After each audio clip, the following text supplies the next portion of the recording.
All right, we're going to reconvene our meeting and invite Jeremy Martin of the Union of Concerned Scientists to join us, who's joining us by Zoom.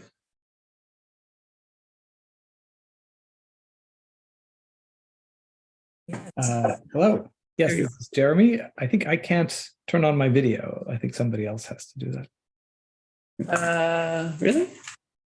It said, oh, yes, now it's on. Great. Yeah. Hello. Hello. So I'm Jeremy Martin. Should I start? Yes. So hello, everybody. I'm Jeremy Martin from the Union of Concerned Scientists. I'm a director of fuels policy and a senior scientist in our clean transportation program. I'm going to share some of my experience working on fuel policies, especially fuel policies based on life cycle analysis. I'll say up front that I'm not an expert on home heat, and I'm not deeply familiar with Vermont policy, so I'm not taking a position on this particular bill, but there are obviously a lot of similarities and features, so I'm happy to share my experience working on related policies in the transportation sector in other jurisdictions for your help. So I was going to just introduce myself and speak for 10 or 15 minutes and then take questions. Sounds good. Great. So as I said, I'm a member of the Clean Transportation Program at the Union of Concerned Scientists. We're a science-based nonprofit with offices, headquarters in Boston, Massachusetts, or Cambridge, Massachusetts. I work out of our DC office, and we have an office in Oakland, California, and one in Chicago. We have 5 programs working on a variety of programs, but I'm in areas, I'm in our clean transportation program, working to clean up the transportation sector and broadly speaking to phase out petroleum and replace it with renewable electricity in line with our climate goals and also the air quality and public health benefits that transition will bring. However, beyond that, very broad goal, which motivates a lot of our work, we recognize that electricity, that transition is going to take time and won't work in every context. And so we also work on policies related to transportation fuel, including the California Low Carbon Fuel Standard, related policies in Oregon, their Clean Fuel Program, Washington's Clean Fuel Standard. I've worked in other states that are considering similar policies, including extensively in Minnesota, which has, in the last few sessions, considered Clean Fuel Standard type policies. And I work on federal policies, such as the Renewable Fuel Standard, which are also based on life cycle carbon intensity. I think this area of, well, I've been working in this area for the last 15 years, and that's almost as long as these policies like the Low Carbon Fuel Standard, the Renewable Fuel Standard have been around. And a key feature of those policies is that they look at this full life cycle carbon intensity as the way of evaluating and the criteria for inclusion in these policies.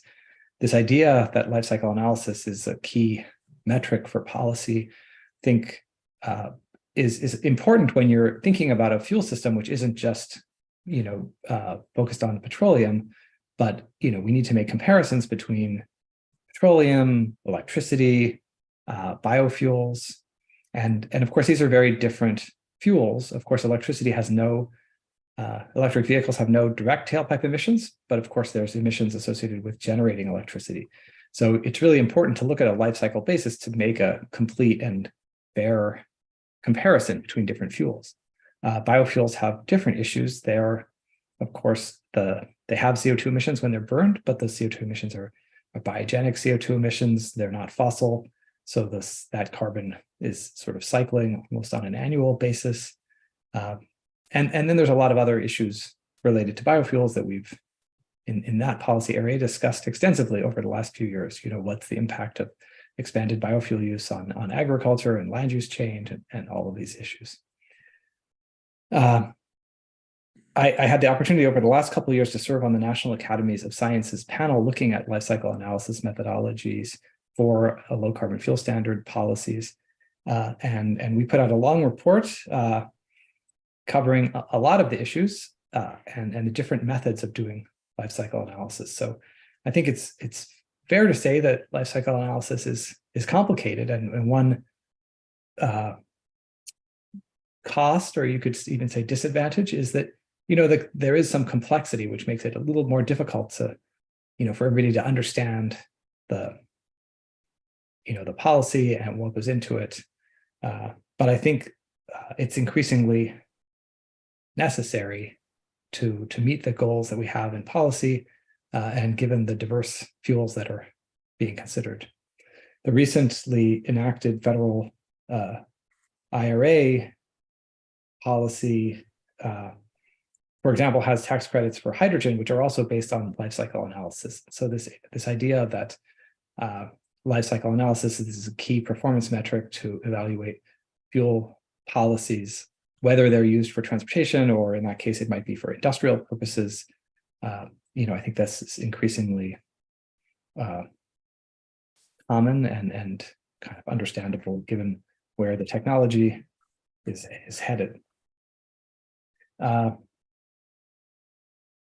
said, I think some of these policies also, it's important to have kind of safeguards and complementary policies. I think we've seen that policies like the low carbon fuel standard have been an important source of support for cleaner fuels and cleaner transportation in California, but also have sometimes produced unintended outcomes, and there's various challenges. And so I think those are, and this is something we discussed in the National Academy's process, the carbon intensity metric needn't be sort of the only tool that policymakers consider. And so safeguards, guardrails, complementary policies, other measures can strengthen policies based on life cycle analysis. So I'm not fanatical about technology neutrality. I think the different fuels and pathways raise different issues, and it makes sense. And different jurisdictions have different goals and challenges and priorities, and it makes sense to bring those considerations to the policy and create specific safeguards to address concerns or support key policy priorities. I think those are the main points I wanted to cover in sort of at a high level. I've looked over the bill. I haven't studied it in great detail, and I don't, as I said, I'm not an expert in heating policy, so I wasn't planning to, critique it or make suggestions on a line-by-line basis, but I'm happy to answer any questions, or if there are topics on which you'd like to hear more on, be happy to address those. Do members have questions?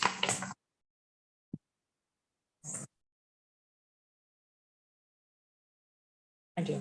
Representative Sibilia. Thank you, Jeremy, for making yourself available and being flexible about the time. In our bill, our assessments are utilizing, trying to call it the GREET model or something similar. That's not the exact language. It's my understanding that, can you speak to what would be similar to the GREET model, or what kind of mechanisms we might use? My understanding GREET is largely transportation. Yeah, I think that's, well, so GREET is the most commonly used tool for these purposes. And different jurisdictions use it a little differently. I think sometimes people misunderstand. So, GREET is in effect a large Excel spreadsheet. I think the team there at Argonne National Lab have done a good job, being very thorough and documenting the assumptions that go behind all the choices that are made, and most of the calculations that are embedded within GREET are relatively transparent. So, different jurisdictions have made different choices about exactly how to use GREET. And so each jurisdiction has sort of adapted it to their purposes. And that might be, for example, there's sometimes discussions about what's the rate of leakage of methane from, gas extraction and supply chain. And, there's a value, there's an assumption that's embedded in GREET, but if the jurisdictions, regulators, or policymakers think that there's a better, more recent or better documented value, that's certainly something that one can adjust. Another piece that's been discussed extensively is the kind of indirect land use change calculations. And that's a place where the different jurisdictions, California did a great deal of work to come up with, what are the consequences of land use change. So I think my presumption is that GREET would be a good starting point and could be adapted to, if some pathways are missing, they could be, sort of added. I think other jurisdictions, so I'm more familiar with GREET than some of the other examples. I gather that Canada has a similar but independent tool. I think most of the US jurisdictions have relied on GREET. I think the Europeans have a different tool. So, but I guess, so from my perspective, sometimes I think the question of, is GREET a good tool or a bad tool can be used as a complex way of a sort of a proxy where, maybe there's a concern that too much, vegetable oil or too much corn or some fuel could create a problem. And I guess my take on it after participating in these debates a lot over the last 15 years is that it may be more transparent and more appropriate just for policymakers to say, well, if you're concerned about a particular fuel, then maybe write a safeguard that says, well, we don't want too much of this, or we want to make sure that using this fuel doesn't cause this outcome, and sort of assess that specifically and not, try to pick a tool which accomplishes that kind of indirectly. If that makes sense. So I hope that addressed your question. It did. Thank you. Pleasure. Other questions from members? Representative Stebbins, then Pat. Sure. I'm just wondering, in terms of what we've been considering and hearing testimony about in terms of biofuels, I'm seeing two different kinds or ways of delivery or consumption. And if your experience is primarily in transportation, I'm imagining, but correct me if I'm wrong, that we're talking about the content of the fuel that actually goes into the fuel tank of a vehicle, as opposed to fuel, a pipeline, a natural gas pipeline, let's say, that where biogas is put into the pipeline in one place, but where it actually gets consumed is a different question. Do you have any comment on Sure. What I'm saying? Thanks. Yeah, well, so the vast majority of transportation fuels today are, of course, liquid transportation fuels: gasoline, diesel, ethanol, jet fuel, biodiesel, renewable diesel. And for all of those fuels, they're physically transported to the jurisdiction and used and tracked in that way. There is a little bit of natural gas used in the transportation system, and increasingly there's electricity. And of course, for electricity and for natural gas, those are generally accounted for using a, so-called book and claim accounting. And that's because, of course, it would be, the normal way of distributing those is through, in the case of electricity is through the grid, or in the case of natural gas is through the pipeline network. So that does create, differences that are important, and there's some rules there that I think California is currently reconsidering, for example, adding some deliverability requirements for those fuels to make sure that they can be realistically transported into the state, even using this book and claim accounting. So that there is a precedent in those transportation policies for the use of book and claim accounting for those fuels, but it certainly does affect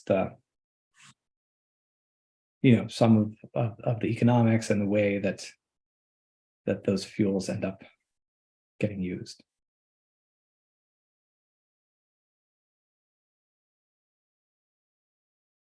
Sure. All right. Others? All right. Thank you for your testimony.